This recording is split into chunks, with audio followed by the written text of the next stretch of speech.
Olá, estrelinhas! E no vídeo de hoje eu vou reagir a um corte do Saulo. E eu deixo meu pedido aqui, Saulo Caldeirão, por favor. Faça cortes menores. 38 minutos. Gente, eu já vou avisando pra vocês, esse vídeo tem 38 minutos. Por favor, Saulo, ouça o apelo do povo. 38 minutos é muito. Vamos entender o conceito disso. O que é isso? Uma primeira pergunta que eu vou fazer para vocês seria o seguinte: é difícil compreender o conceito de um corpo que meio que semi-sobrevive sem a consciência de alguma coisa que é sem querer, porque não tem proposital, não foi proposital, Já começamos bem, com perguntas que eu não sei de onde ele tirou. treinada durante a vida inteira. No momento do desencarne, ela poder, que não é o corpo astral, tá? É um sistema energético, muitas vezes chamado em algum lugar de corpo psíquico. O sistema, é como se fosse parte do que a gente chama de segunda morte. Na maioria das vezes, os mentores, eles dissipam isso. Mas antes de a gente entrar... Esse lance da segunda morte me deixa muito encafifada. Enfim, né? Eu não sou muito crente dessa segunda morte, mas respeito quem acredita, né? E eu tô tomando café enquanto eu reajo. A gente precisa entender se isso seria possível, se isso seria uma viagem. Já que muita gente cita, até muita gente já viu a sua própria... Sai do corpo, tem o corpo físico e tem um negócio ali do lado meio estranho que é ele. Eu já tive uma experiência com a morte de uma mãe de uma amiga minha. Eu não sei se eu já contei isso aqui, né? Mas eu senti que o corpo dela, o corpo, digamos assim, astral, por mais que eu não tenha certeza se era realmente o corpo astral, ele tava meio solto, sabe? Como se algo entre o plexo solar e o cardíaco dela estivesse mais ou menos solto. Eu tive essa sensação, porque eu fui dar passe nela lá no hospital. Ele mesmo, e não tem vida. Boneco, quer dizer, independe até mesmo em alguns aspectos de você estar ou não encarnado. Mas pensemos, o corpo físico teria a capacidade, de 1970, bonitinho, de viver sem a consciência, ou enquanto a consciência está inconsciente, ele teria alguma semi-vida, alguma coisa? Olha, eu acho que talvez a pergunta fosse o contrário, né? Será que o corpo, digamos assim, sobreviveria sem uma consciência ou algo... O que chamamos de consciência, na verdade, né, gente? Porque isso tudo é um conceito muito complexo. Porque nem todos as almas, os espíritos que habitam corpos estão conscientes. Coisa, pensemos. O corpo físico, ele responde a determinados estímulos esses passivos, que são aqueles que ele vai responder instintivamente, e ativos, que são aqueles que no decorrer da vida a pessoa foi educada, criando sinapse, neuroplasticidade e outras coisas, e ele responde a um determinado padrão como se fosse uma educação. O cérebro responde a uma educação que lhe foi dada. Por exemplo, nós temos o reflexo da dor, que mesmo sem consciência o corpo responde. Nós temos a atividade cerebral residual durante o sono, principalmente na fase REM. Nós temos liberação de mesmo sem consciência o corpo responde. Coisas. E ele responde a um determinado padrão como se fosse uma educação. O cérebro responde a uma educação que lhe foi dada. Por exemplo, nós temos o reflexo da dor, que mesmo sem consciência o corpo responde. Depende. Porque uma pessoa em coma, ela não vai sentir essa dor, ou vai? Difícil dizer, né? Nós temos a atividade cerebral residual durante o sono, principalmente na fase REM. Nós temos liberação de tensão. O corpo libera a tensão sozinho. Algumas tremidas, algumas situações e outras movimentações que ele pode fazer. Temos falas sem nexos, que não necessariamente diálogos inconscientes têm a ver com consciência. Olha, não vou dizer uma coisa muito polêmica, mas eu vou dizer. Boa parte do inconsciente, ele tem um sentido. Por mais que hoje a gente não consiga verdadeiramente explicar porque que algumas pessoas falam, vou abrir grandes aspas aqui, coisas malucas, elas estão tirando aquilo de algum lugar, sabe? Por mais que pra você não faça sentido, pra aquela pessoa faz algum sentido. E o estudo do inconsciente ainda é muito primário pro que a gente tem. Entende? Pra você dizer, ah, não, a pessoa tá tirando aquilo do nada. Não tá tirando do profundo nada. Eu já conheci pessoas que eu fui buscar a fundo anos depois e eu consegui descobrir de onde elas tiravam, entende? Não era do nada. Pode ser uma descarga. É uma máquina em que tem um dono, um utilizador temporário, que inclusive é tão interessante que essa máquina sofre influência de outros seres que não é dela própria, que são os assédios, a mediunidade. Esse corpo que tá aqui... Aí já não é uma máquina, né? Tá mais pra um experimento. O coração dele acelera, mesmo que eu, a consciência encarnada nele, não faça nada. E ele não acelera por uma questão orgânica de ataque, não, ele acelera por uma influência energética externa. Então ele responde não somente a mim. Lógico que ele não vai responder tanto a outra pessoa, mas ele sofre influência. Pensando sobre isso tudo, estados alterados da consciência... Se ele fosse realmente uma máquina... Gente, se a gente fosse realmente uma máquina, a gente não ia sofrer influência, porque a máquina é programada pra fazer determinadas coisas e não questionar. A gente ainda questiona. Então, eu não iria por essa situação de máquina. Porque a gente tem a capacidade de refletir. As máquinas ainda não têm a capacidade de refletir, de pensar, de reflexionar, digamos assim. A gente entra num assunto interessante. Vamos primeiro entender um outro conceito para encher mais a fundo. Como eu falei, eu não sou esse corpo, você também não é. Não sei se graças a Deus ou infelizmente. Mas não somos. Não, a maioria das vezes a gente é meio neutro em relação a isso, né?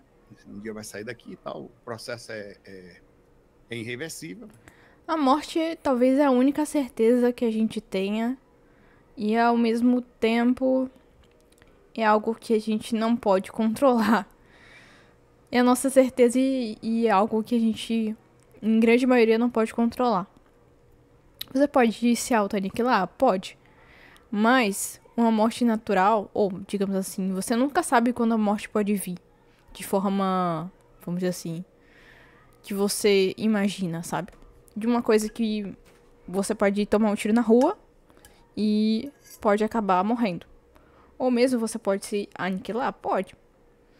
Mas isso não é o natural. A gente está vivendo uma época de mortes, talvez em grande maioria não naturais.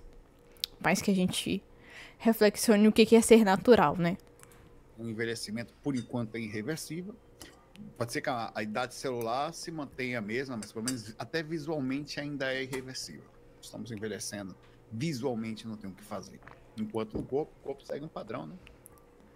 A mesma coisa que a gente precisa tanto, que é o oxigênio, é também aquela que nos mata. Uma das substâncias. Nós temos também, ao desencarnar, quando o seu corpo não tem mais possibilidade de manter você aqui, um dos centros vitais dele apaga, nós temos a liberação do corpo psíquico, do sistema energético, também chamada de segunda morte. Os mentores costumam desintegrar esse negócio. Essa mesma situação também pode ser, segundo os estudiosos, os místicos, as pessoas, desintegrada através do processo de, em vez de você ser cremação, em vez de você ser enterrado, você ser cremado, da cremação. Sinto que houve um corte aqui e eu não consegui explicar direito de que forma os mentores desintegram, mas tudo bem. Aparentemente a cremação pode vir fazer isso com o corpo, porém, contudo, todavia, se entende um detalhe. O corpo psíquico, ele se desprende do corpo físico também. Então pode ser que o corpo seja cremado e o corpo psíquico nem esteja mais ali dentro. Se os mentores não pegarem, quer dizer, vê que interessante. Esse conceito também é um conceito mais... Se a pessoa for espiritualista, duvido muito que esteja. Mas se for alguém mais apegado à matéria, o sofrimento é inevitável. Indo mais a fundo, você tem o corpo astral. Existem vários livros. A Viagem de uma Alma, de Peter Richelieu, é um deles. Eu tenho aqui, se vocês quiserem. Esse livro, acho que é o Peter mesmo, é o Peter. Esses cortes bruscos. Claro, o Peter Richelieu é ele mesmo. Ele tem um momento que ele chega até a 7ª dimensão astral e ele deixa o corpo astral que fica deitado como se fosse um boneco. A consciência dele, neste livro, aí já não estou falando de corpo psíquico, corpo energético, estou falando de corpo astral.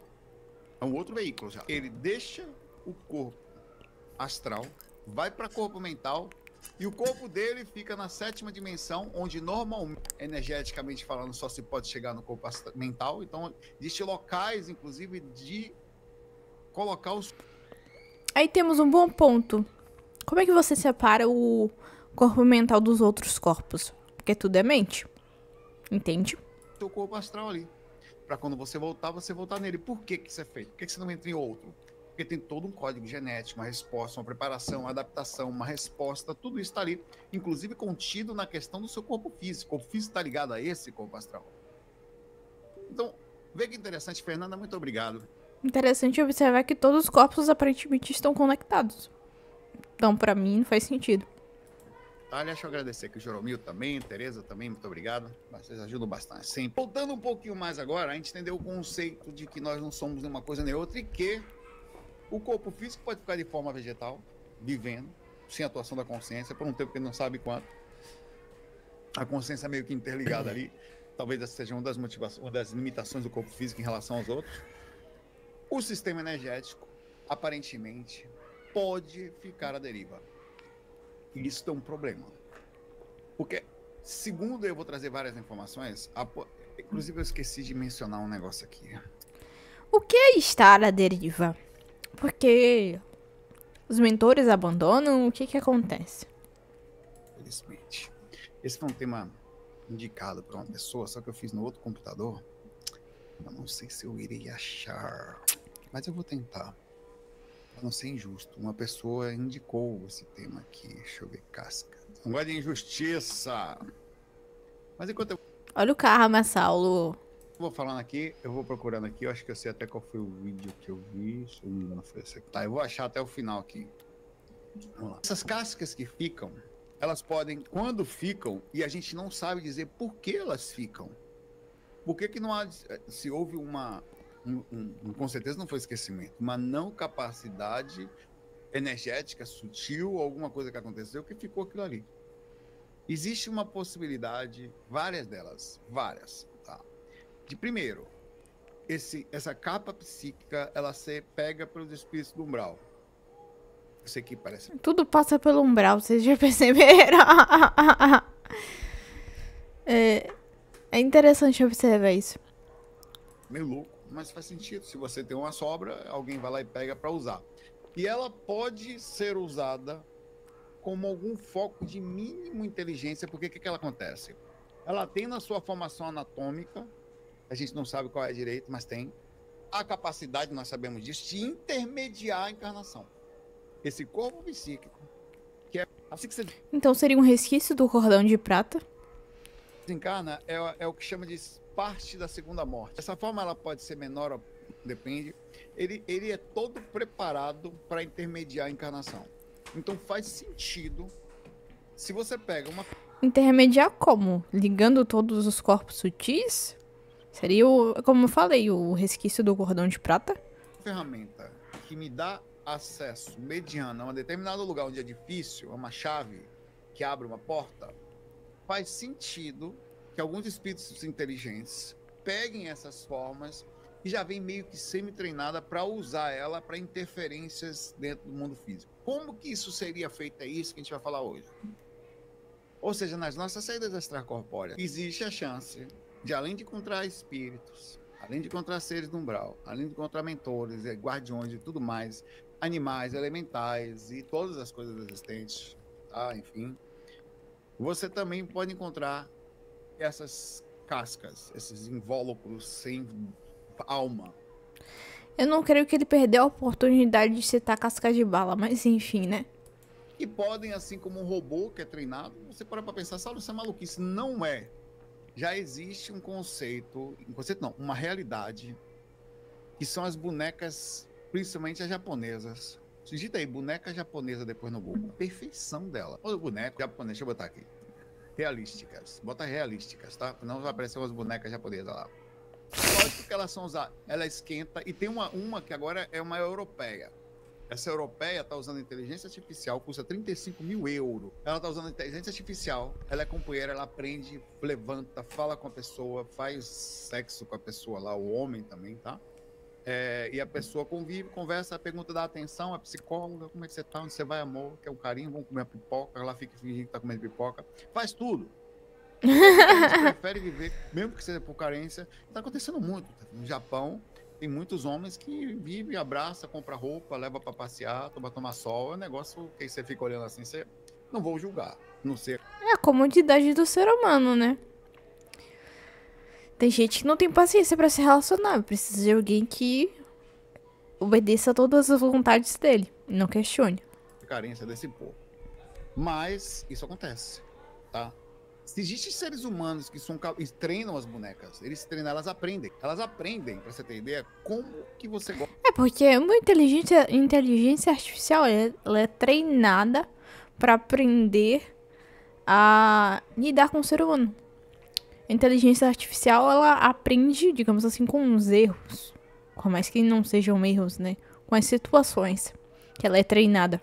Gosta das coisas, todas elas. E começam a responder pra você. Mas não existe, mas para as pessoas sozinhas, solitárias, elas criam até, sabe que criam amor? Tem história de que essa boneca quebra, as pessoas ficam desesperadas, com medo de perder a memória. E passaram, sei lá, 1 ano, 2, treinando ela para ficar como está. É como se você tivesse um conjunto de coisas que foram gravadas e essa mesma situação você... Eu tenho medo de perder meu celular, mas acho que uma boneca, eu acho que não. Para pensar, ela também já existe no astral. Sempre existiu, mas está cada vez mais aprimorada, digamos assim. Né, essa casca, segundo falam, ela também pode ser treinada. É aí que mora o problema. Aliás, tem um outro conceito. É interessante como ele tá falando dessa casca, me deu uma situação de... Estão gritando aqui na minha rua, mas ignorem. De neuroplasticidade. Do tipo, você cocria a sua realidade. Eu não sei se é exatamente isso que ele tá falando, né? Mas é uma situação de cocriação. Entende? Como se essas cascas, supostas cascas que ele tá falando, fossem, vamos dizer assim... Como eu posso dizer pra vocês de uma maneira simples? Como se fossem... não motores do universo. Porque motores é uma palavra muito forte. Mas como se fossem engrenagens de um sistema ou relacionado. Eu sei que tá sendo como é que fala? Um exemplo meio chulo. Mas foi isso que eu entendi. É porque teve muito corte nesse vídeo. Eu não sei se eu soube explicar direito isso. Isso aí. Ela pode ser treinada antes de você desencarnar por você mesmo. Você sabia que existe técnica e gente que fala isso? Que usa seu próprio corpo psíquico, que ela plasma uma forma dela mesma, porque é mais fácil. Quando você usa a sua própria forma, é mais forte. E ela educa e cria... Então seria algo igual à cocriação. Uma determinada reação protetiva, às vezes, para que segure, proteja o quarto de espírito. Tem muita coisa que a gente que usa técnica, inclusive, disso. Não sei se são funcionais, sinceramente, mas isso aí, se você encontrar informação sobre isso, tá? Seria interessante ele aprofundar esse assunto com a Kundalini, né? Kundalini é interessante. Que é a energia, digamos assim, mais baixa do chakra básico, subindo e trazendo energia pro topo da cabeça, pro coronário. Então, quer dizer, as pessoas já sabem disso e começaram, entre aspas, a tentar. E se conseguem é uma outra coisa. Eles começaram a tentar e tem relatos de que pessoas conseguem. Eu não sei como é que eles sabem que a casca dele funciona e fica protegendo o quarto. Se eles têm clarividência, eles saem do corpo, como é que sabem, mas... Eu acho que é uma situação muito grande de autoconfiança. É que nem você fazer uma magia. Você fazer uma magia pra você é totalmente diferente de você fazer uma magia pros outros, sabe? Porque existe uma, digamos assim, entre as suas, uma responsabilidade. você fazer uma magia pra você, se não der certo, tá tudo bem, tá tudo beleza. Ou se você fazer uma magia pros outros, é uma coisa um tanto quanto diferente. Você acredita em você. Os outros são uma outra situação. Entende? Dizem que sabe. Porque ou o mentor vem e fala, ou você tá vendo, ou você sai do corpo. Das três, eu acredito mais na clarividência. Eu acho que no meu caso não foi nenhuma dessas situações. Embora... I'm sorry. Se não der certo, chegam pra mim e falam. Mas... eu também não me importo. Eu faço a minha parte e se der certo, beleza. Se não der certo, próximo. Olha o que eu falo de projeção astral. A projeção astral tem uma capacidade onírica maior pelo fato de que o corpo está dormindo, você tem que fazer ele rememorar e vai ter um grande problema nisso. A clarividência não. Você está em pé, olha, é aquilo ali ou não é, mas mesmo assim você está olhando, você está conseguindo pensar, focar com as razões e lógica do corpo físico. Então tem mais chance. E o corpo físico interfere bastante na clarividência. Porque você não sabe realmente se você tá vendo com o terceiro olho, principalmente quando você é muito novo. Você não sabe se você tá vendo com o terceiro olho ou se você tá imaginando. Tem essa situação de você... eu tô imaginando aquilo ou eu tô vendo realmente? De não ser ilusão, mas tem muita gente que se ilude porque tem viés. E eu vou deixar o vídeo por aqui, gente. Porque senão vai ficar um vídeo muito grande e vai ficar muito difícil pra eu uploadar. É isso. Um beijo no coração de vocês. Até o próximo vídeo.